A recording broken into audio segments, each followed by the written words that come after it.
This video is going to show you a solo flawless Shattered Throne dungeon on a hunter during the last week or so of this season of the Lost. For those that just want to see that, then skip the timestamps on the video. Other than that, I can show you the setup that I used. So this run's going to be on a hunter. I've done all classes across multiple seasons. So if you want to see your class, then you just be on the channel. But this run isn't going to be Night Stalker Invis. So if you need the Night Stalker Invis run, I've already done that. I'm not going to redo it. There's not much point. I've already done it recently. I'll just link that. But this run is also really easy on this setup. So what we're using is Stasis Revenant Hunter with a Shatterdive setup. There's all sorts of different things you can do. It's whatever you really want. But this is just what I went with, just for sort of the balance between having fun and then being effective, rather than, you know, it might not be the most effective setup. But we have Shatterdive, so we've got the Shatterdive aspect with Grim Harvest. We have Fragment-wise, Whisper of Fissures, Whisper of Shards, Whisper of Durance, Whisper of Torment. So just to sum all that up, we can Shatterdive crystals, which we can make with our Glacier Grenade. Any adds that are frozen, we can Shatterdive also. This is buffed by Whisper of Fissures, which gives us increased burst of damage when you destroy a stasis crystal. Whisper of Shards gives you increase to your grenade recharge rate when you do shatter a crystal, so they go hand in hand. And then Whisper of Durance buffs the super, right, and all slow abilities. Whisper of Torment just gives you more grenade energy. So if your grenade isn't tier 10, then as long as you put this stuff on, you're getting plenty of glaciers or whatever nade that you end up using. We're using that with the Exotic Boots Lucky Pants. Now, if you want to go the Wormhusk Crown or the Assassin's Cowl setup, you can do it. That's fine. I'm not saying you can't. I'm just wanting for a bit of fun with it, because I do get bored with Shattered Throne. So you need to understand, I've got to sometimes switch things up when I'm doing this, because a lot of people have asked for the Shattered Throne. So weapons-wise, we're using the Exotic Hand Cannon Malfeasance, which does exceptional damage, especially against Taken. Right? I'll talk more about it in the run itself. A fusion rifle, the Coordinate, also Null Composure, which I recommend you bring. We've got Taken spec in all our legendary weapons. And we also have Thready Needle with Vorpal Weapon, Taken spec. Any linear fusion that you like will work. This season, it will anyways. Next season, everything's different. But this season, it's fine. Whatever linear that you want. If you want to use Sleeper Simulant, you can use that. You want to use Queen Breaker's Bow, you can use that. Whatever you want, right? But just, it's a really easy setup when you're using fusions this season. So our setup is as follows. The helmet has ammo finders for our fusion, elemental charge, shield break charge, font of wisdom, and also a high energy fire with elemental shards. So what that all means is the aspect Grim Harvest allows us to pick up the stasis shards. Elemental shards converts them into elemental wells. You convert that with elemental charge. That then gives you charge of light, thus your elemental shards. You can also get charge of light via shield break charge, which I've got on. So I've got like a hybrid build on. And then font of wisdom, I get increased intellect or ability regen when we pick up a stasis shard, which is pretty much all the time. Thus giving us high energy fire, which is a 20% weapon damage bonus. If you want to do this for protective light, I've done it loads of times with protective light as a secondary sort of armor setup. Do that, that's fine. If it's more difficult to you, then you maybe want to go with protective light. But I just went with the high energy fire for this. Double concussive dampen on the chestplate, just because my chestplate's stasis. If you really wanted to optimize, go solo chestplate with concussive if you wanted. Hand cannon loader on because of our setup. And that's really all I was using for this. So as we start the run, we'll make our way to the first section. This opening counter, if you don't know what to do here, basically you just need to clear ads. The ads will then present a symbol to you. That symbol then represents a location on this map. So it's a big sort of map, sort of similar to how the Pit of Heresy section works. For somebody who already knows what Shattered Throne is, then obviously you really don't need to watch this bit. But if you're struggling with the ads and things, then you'll get some benefit from there. But as I said, it's basically just a case of you're roaming around the map, you're clearing the ads. Some of the ads are a diversion, like these Thrall that come out of the walls. They're not required. Okay, there is a couple of ads in this. There's a couple of phalanxes, snipers. they're not required to take them out. So we had the dragon first, which is, I know from experience, the solo captain. So I knew going in, I would have to go into this room and then head to right at the back. That's your best player. If you're on Invis or Assassin's Cowl on this setup, you can clear the odds going Invis, getting health regen, all that stuff. If you're not using a get out of jail exotic, right, which Lucky Pants isn't. Lucky Pants is a DPS option. If you're doing it like this, then you need to pay more attention to the odds, your health, because you haven't just got that get out of jail free card unless you use a Glacier Wall, which you can as protection. You can kind of do it like that. But this setup's more, it's more for damage and things like that, and just having a little bit more fun with it. Because I have done all the safest setups you can imagine on this. I've probably got more than a handful of Shattered Throne solos on this channel, like over the years. Like, it just seems to be a highly requested thing each season. Oh, I need to do this, I need to do that. So I'd covered Prophecy, Pit of Heresy this season. I've even covered Shattered Throne this season, like months ago, because this season's been long. But of recent, you know, sort of weeks, people have been asking for the Shattered Throne, so I thought I'd do this. I've done it with the Graviton Forfeit setup, which I'll link below. Just if you want to go for the safer setup, you can do that. So we have the next symbol. I use a super. You want to be, whatever setup you're using, you want to be spamming your supers as much as possible. You will find that you're going to get your super quite often, because the damage you do to adds is linked to your intellect stat now, right? Things are different. Especially with a higher rate of fire weapon, you're going to get more super, right? Just in general, and damage that you take. Which is, so for solo play, it's actually, solo play is actually in the easiest state it's been in. And I'm not just saying that, but it probably is now. The best time to get into solo play is now, and it will be for Witch Queen as well, just with the all the things that's happening. So if you want to get into solo play, this is the time to do it. Just because of, you know, with intellect and all that stuff that's changed. We have more builds now than we ever have done in the past.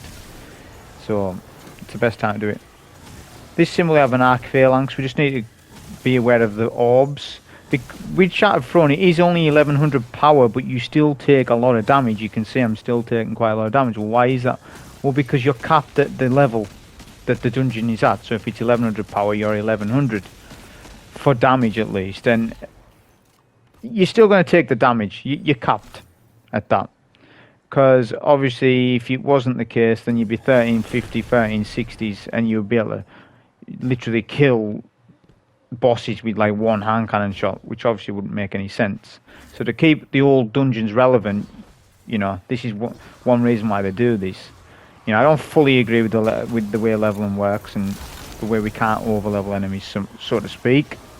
But I can see why they do it in some instances, because it makes all content that they want left in the game relevant still, and they do want dungeons. They have yet to sunset a dungeon.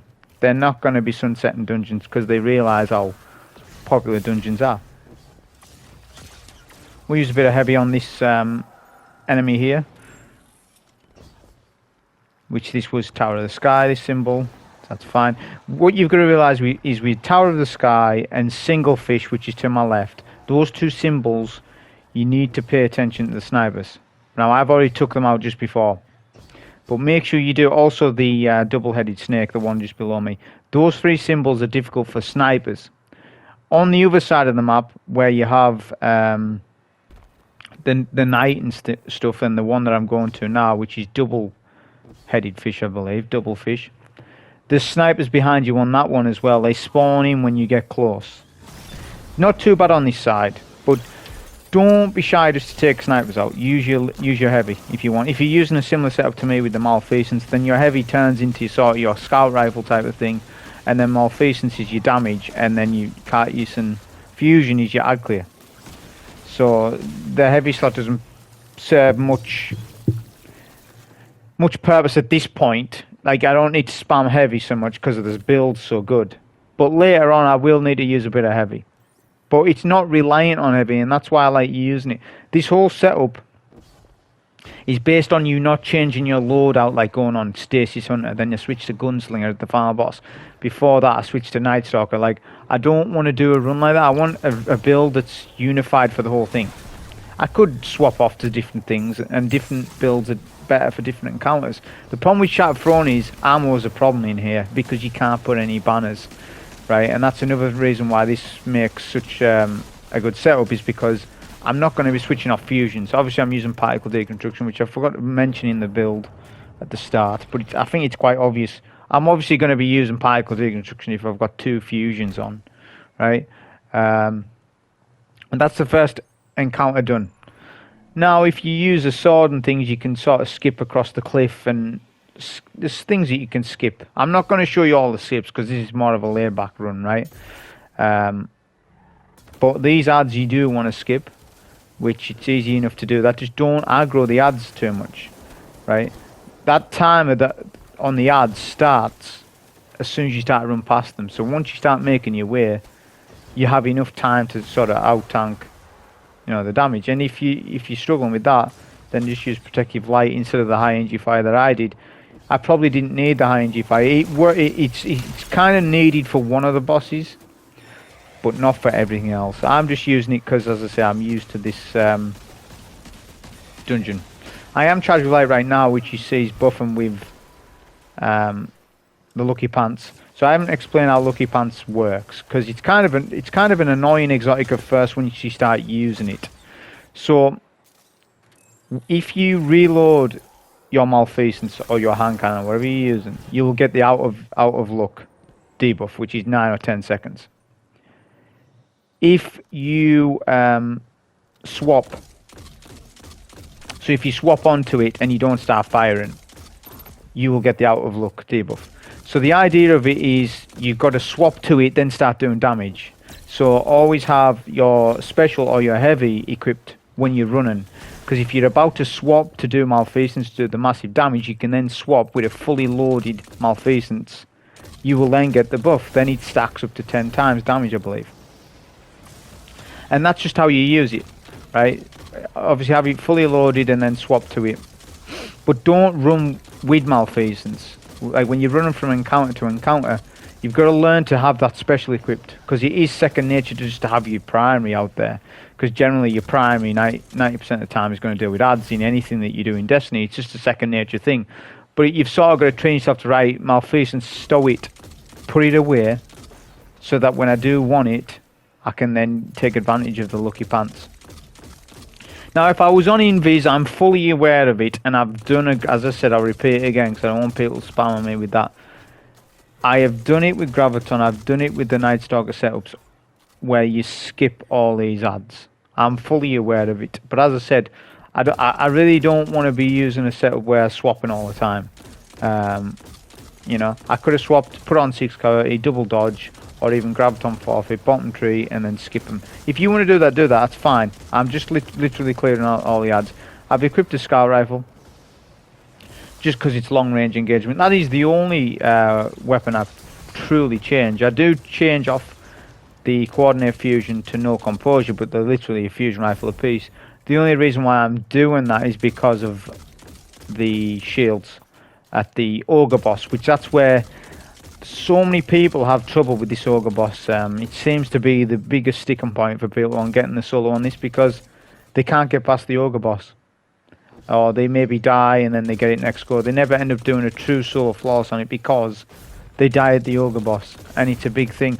So you need to really know the map, right? I know this is a PvP, but this is such an undervalued thing that people don't talk about. Learn the environment that you're playing in. I'll be doing a lot of this in Witch Queen when the new strikes come in. See what the strike bosses are like, because eventually they're going to be a GM. So knowing everything about that strike boss is actually really crucial, right? Because it'll actually help you out on the GM. Not everything about it, but you'll gain some information. Learn the environment. Where can you stand? Where can you not stand? Where can you do cover? Where's it best to stand for this phase of damage, this phase of damage, and that phase? It's true for all of Destiny, and this is the biggest thing.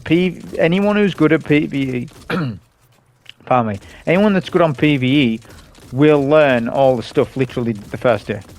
First and second day. They'll be in there. They won't be looking videos up about it. They'll be testing all that stuff out themselves. See how the boss reacts. How many ad phases is there? How many ads are there per phase? What ads are there per phase? Are they ogres? Are they this? Are they scorn? Whatever it might be. So you've really got to learn the map, and that's what I'm saying. I think people don't really understand the map for the ogre boss. They don't know what to do. It's not their gun skill, definitely not, because gun skill isn't that difficult in Destiny. If we're being honest, I mean, on PC you've got it easy, on console you've got it easy. I'm not gonna, you know, like on PC it's easy, right? With your mouse, click and mouse, it's so easy. On console, PS5, on the new Xbox, it's easy. You've got aim assist. You've got a lot more quality of life than you used to have on PS4. PS4 is actually the hardest console to play on. PS4 and probably the old last gen Xbox. Anyone who's soloing stuff on them, I know what they go through to do it, and it's quite difficult. You've got no FOV, nothing. Like, don't kid yourself. You can't say that old trope of I'm on console, I can't do this. If you've got a PS5, I don't think you're entitled to say that. If you're on PS4, you're entitled to say it. But obviously there's less and less people on PS4, more people are getting the next gen consoles. They're becoming more available as time goes on. This encounter with the ogres, I'm just taking them. As I said before, there's skips. I can skip on the left hand side of the wall. I know all about that. I've done it on previous runs.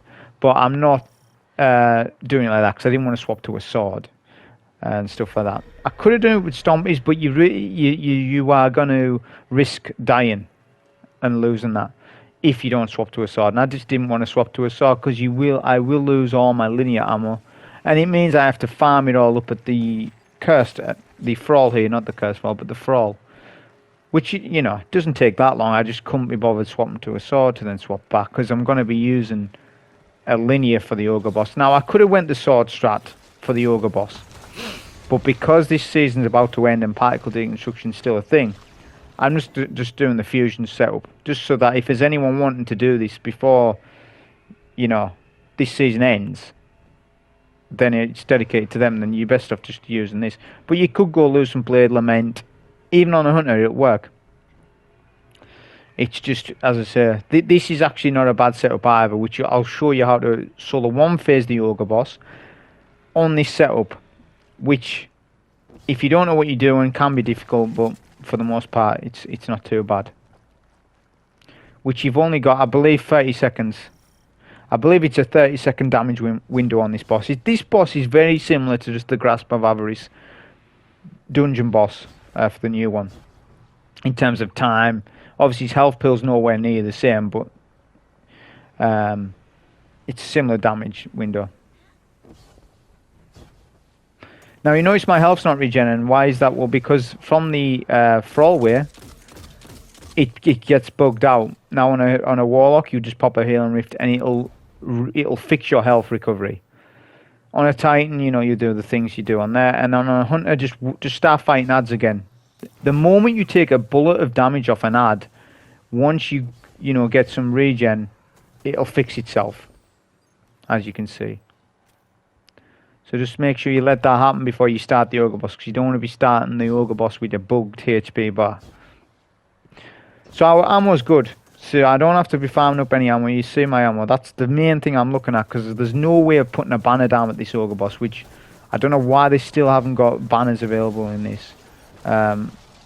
If they want this content still relevant, they want us to farm weapons in here, why is there no banner options? I don't know why we can't do that.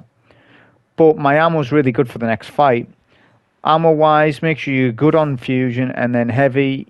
It's not essential for you to have max. 10 ammo is enough. 10, 12 ammo, it's more than enough.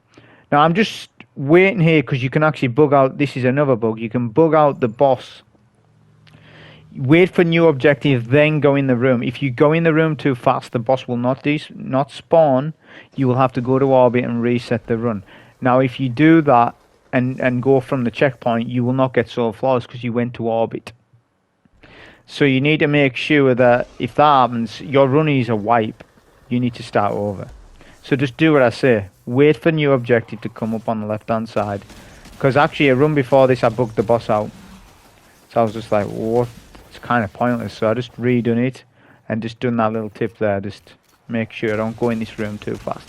So why do people struggle so much with this boss fight? Well, because you get a lot of taken vandals, goblins that make all the adds and the wizard immune. There's 4 wizards on each side. One wizard each side of the wall.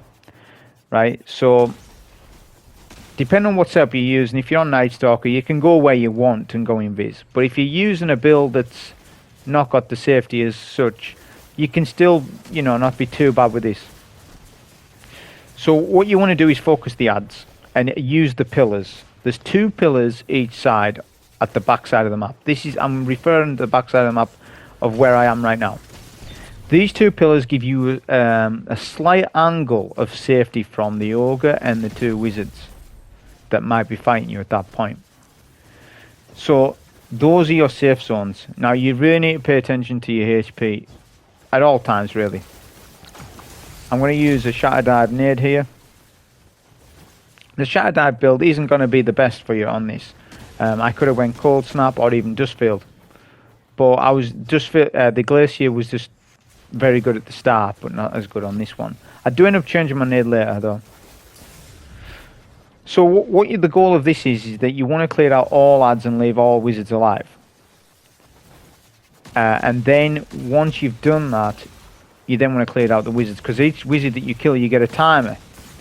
When that timer runs out, you lose the buff.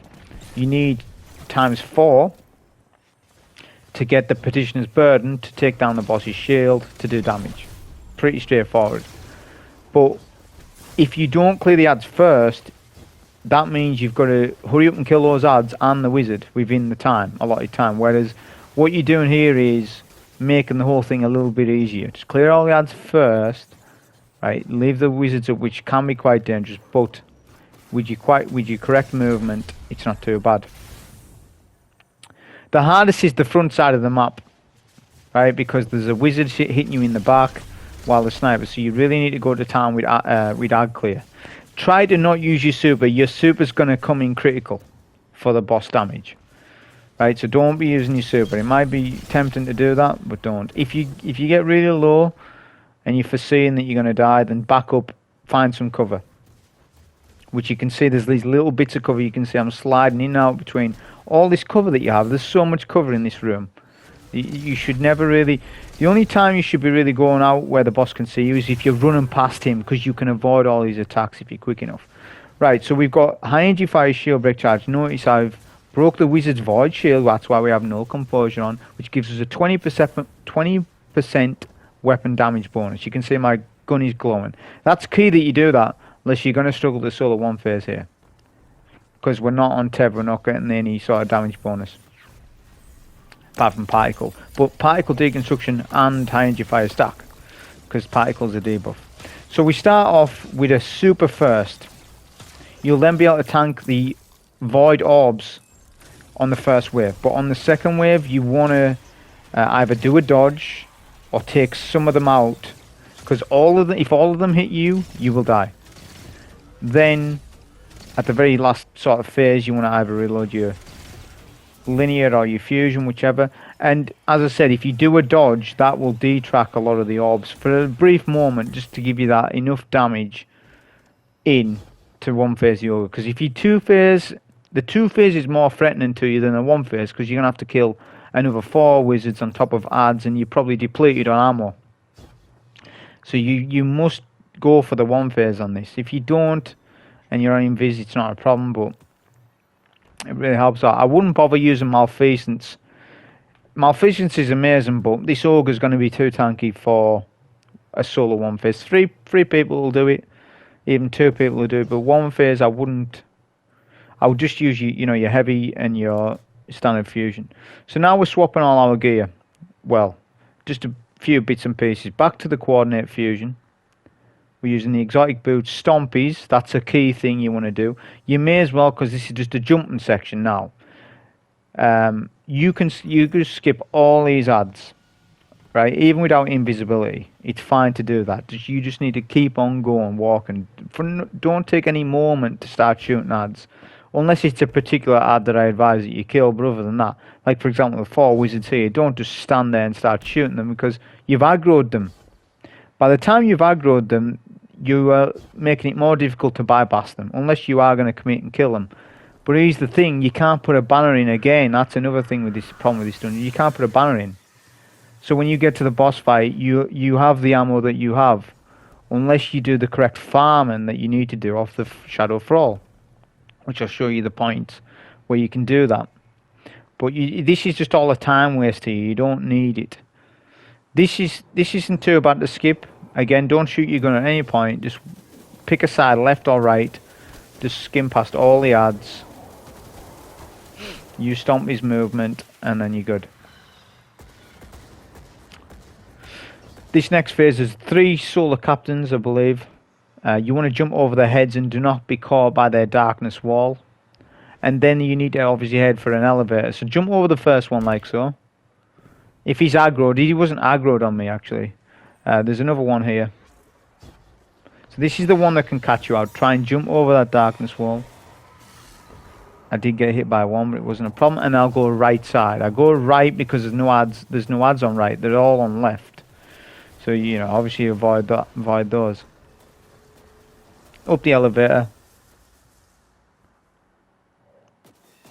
This is where the solar captains. Now I recommend taking these out because these solar captains will follow you.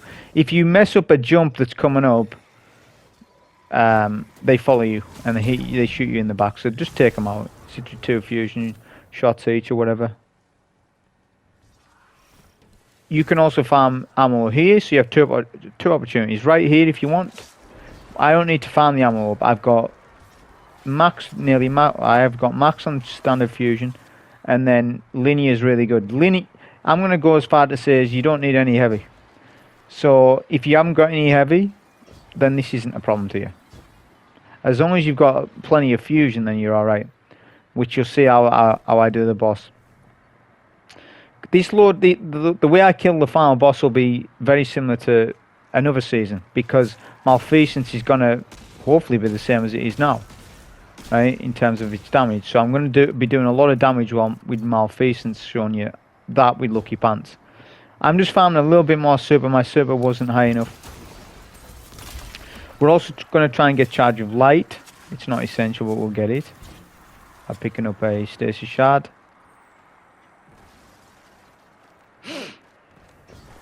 We've got the improved ability regen, so Font of Wisdom is really going to help me out. So I'm essentially just going to get my super just as I get at the boss. So a lot of people don't have as much problem with this. If you do the top tree tether strap, where you tether the 3 knights, it will actually clear out all the silence, because tether damage is shared on that particular tether. So it's really good, the top tree tether strap. If you want to do that, do it. But obviously we're doing Stasis Revenant, which is popular now, so I'll show you how I do it on this one. So obviously you've got 2 groups of sounds, left and right. If they're left, they do get out of control. I'm switching to Cold Snap, which I didn't realise you actually lose your nade. I forgot that. You never used to lose your nade like that. So you now lose your nade out. You should swap sooner. Cold Snap nade would be better than a Glacier, I think, for this. Just because of the chaining effect. So we'll start with a couple of fusion rifle shots each to each knight, right? Then we'll get double melee over one side. Pick a side. I like this one. And once you've cleared out one side of silence, then do a super on all 3 knights. That will clear out all the silence on the other side, meaning that it's just you and the knights. Now, obviously, you're timed. If you don't clear these knights quick enough, they will go immune, and you won't get the ×3 finite forts, which is the buff. You need ×3. Now, 1 orb's dropped. Bear in mind, the orbs, they do disappear, so you got to pick them up, right? The timer for damage will start when you pick it up, that's the only thing, but melt the knights with your fusion. That's what I advise. And then what we're going to do here is get behind a pillar, swap to Malfeasance, and just show you the Malfeasance damage. I'll just shoot all my 20 shots. It's below half HP, so that's insane damage. Because this boss is weak to precision damage. I'll wait for my out of luck buff to go away, and then I'll finish off with Malfeasance. That was the Soul Flawless on it. Hope you enjoy. Thank you.